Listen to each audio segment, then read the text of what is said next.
Hi. So in this video, we're going to go over kind of why you are doing everything right. You're following the system. You are doing everything that the gurus tell you to do on the strategy, whatever you're trading. Specifically, this one will be trendline support and resistance.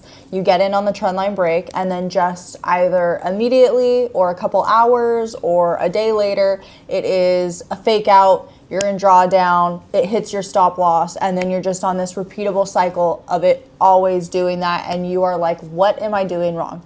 This video is going to address that. If you're new here, my name is Marissa. I've been trading for 4 years now, and it took me 2 years to find that consistency and figure out how to make trading work for me. And so one really important thing that I want you guys to understand is that the arrival at profitability is never what you think it's going to be. A lot of educators, or I think beginners in the beginning of their journey, they think that there will be a moment where they know that they have become profitable, but that moment never arrives. And I will tell you more so what the journey actually looks like later in this video. You can find consistency in the markets, absolutely, but you cannot create stability from the markets, and that is the truth. So on this chart here, we've done our full top-down analysis. This is on the hourly time frame. We have our downtrends, which is our bearish trend lines, the red ones. We have our up trend lines, which is bullish, the green ones, and then we have a horizontal support line, which is the yellow one across the screen.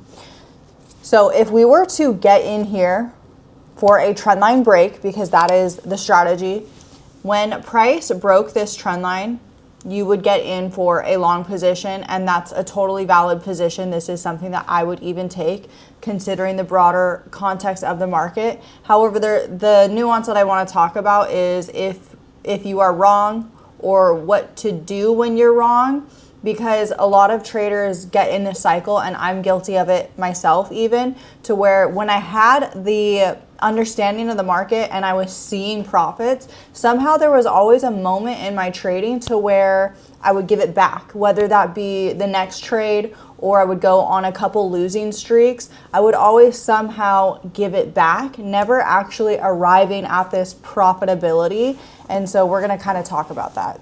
So when you get in for a long position here because you broke the trend line, you want to have it have met all of your criteria, meaning you've watched it for more than a week. It has a week's worth of data. You did your full analysis. It has 2 or more touch points, and it's near a key area with your risk being managed properly. So those are quite a few criteria for an entry on a trendline break.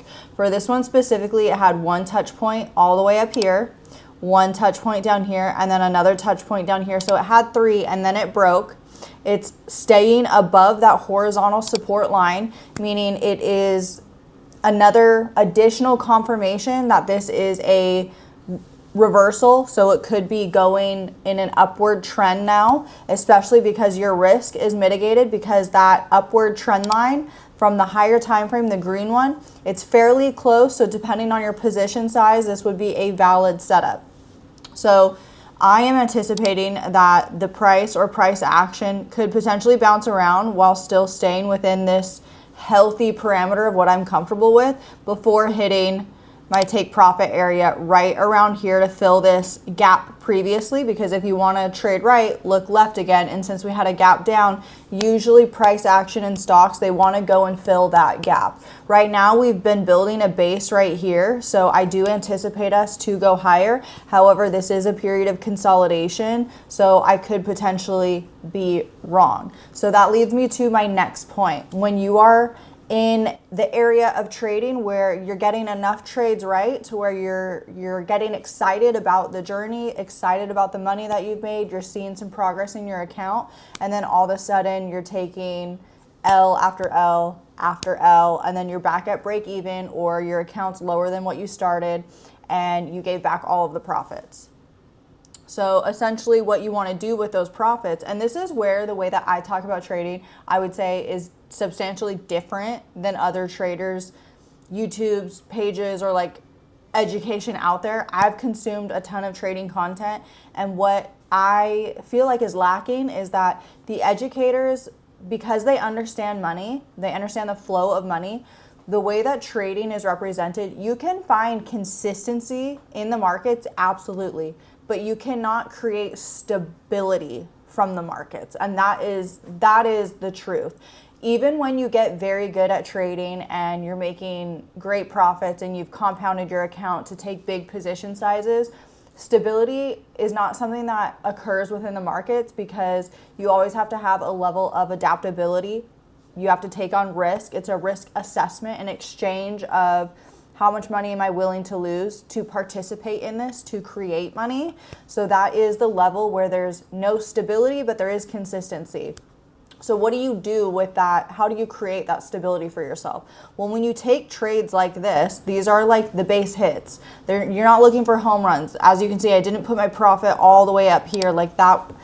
That would be a ridiculous trade. That could also take months to play out, if it ever plays out at all. And that's why you want to take the base hits, go for like a 1-to-1 or a 1-to-2. And because I know that people say to look for, you know, a home run hit, like what's better? Do you want the 1-to-1 or the 1-to-5? But realistically, the base hits, take those profits and then allocate them into something where it is safe, it grows, and you know that you're compounding it. Because I know there's a theory where educators will say, well, if you always leave the profits in your account and you compound it, you'll eventually have X amount of dollars at the end of the month or the end of the year because you're growing your account. That would be true if the assumption was that you were never taking any losses. Like, there are losses. So the assumption that your account is just going to grow and grow and grow is, there are times when you're going to be taking losing streaks. My suggestion, or the way that I view it, is you should have a way to take some of that money to compound your account, save for taxes, but then also, the last thing, put that money into something that's going to grow. So whether that be a high yield savings, a CD ladder, a savings account, just like a regular savings account, or a long-term investment, assets, which would be real estate, something that can help you grow your money. And so that is how you then look back at your journey and you're like, okay, I've reached this quote unquote profitability. Because when you are in the charts trying to make trading work for you, sometimes you're going to go on those losing streaks. And if you keep your money in that trading account, there's going to be a lot of emotional upset, because like I said, trading, you can create consistency, but you cannot create stability. So for this trade, while it is a long position, we're hopeful that it plays out. We have a repeatable strategy, like a base hit and not the home runs. There's a chance this doesn't work out. So my whole thing is like, knowing that things don't work out, the money that I do make, I'm taking a percentage of that and putting it into something that I know is a stable asset, whether that be because you budget weekly so you know that you can save properly. If you're not a good saver, put that into a CD ladder so you can't touch it. It's a fixed term rate to where you'll have penalties if you do touch it, or real estate like my husband and I. A little more nuance when we're looking at this chart as well, when we zoom out. Right now, I went from the 1 hour to the 4 hour just to show you this, so you can, on that trend line break, this is why I'm saying like I could potentially be wrong. There's a lot of demand down here where price might go to. It could tank to $9.60, and I'm up here at $14.20. So since there's a lot of demand where price has previously gone to, because again, looking left, price has gone here 1, 2, 3, 4, almost 5 times in the past since 2023. So that tells me that price could drift. We could have slippage. We could go to hit this demand zone before we get that reversal. So that's why understanding that like where you are in your entry matters on the trend line break. So even though that this was technically like a B plus or an A setup, because of where the broader market context and structure is, I'm playing this one safe. Like if I'm not going to take a big position size because there's a chance I'm wrong. However, what gives me confidence or confirmation within this is that it's staying above this horizontal yellow line for support. There's also previous areas where it didn't drift all that much lower. It drifted to around $12.47 around here. So it's holding this trend line from a higher time frame. There's one touch point back here, another touch point right here. And that tells me that there's a good chance that this could hold.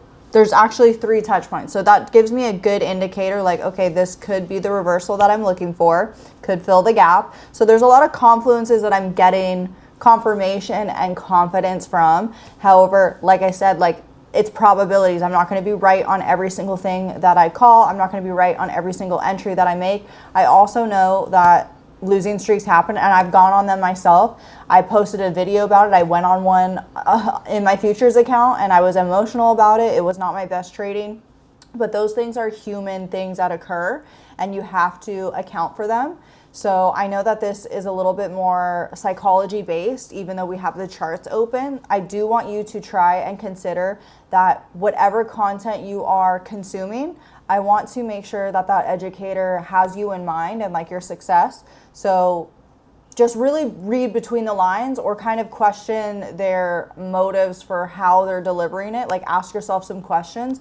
So if they're saying do this every single time, or this indicator or this trend line break or this strategy will make you X amount of money, that could be true, but I would look into the nuance of it. Like, how do I need to protect my money, my capital? But it's not even about that educator being right or wrong. It's just about understanding, again, the way that it is represented. You can find consistency, but you can't find stability. And that is the hill that I will die on, because there are a lot more stable assets and ways to generate money. The stock market is an absolutely amazing skill to have, but that's the only reason why it works for my husband and I, because we prioritize stability in conjunction with having the ability, and we can actually afford to take the losses when we do.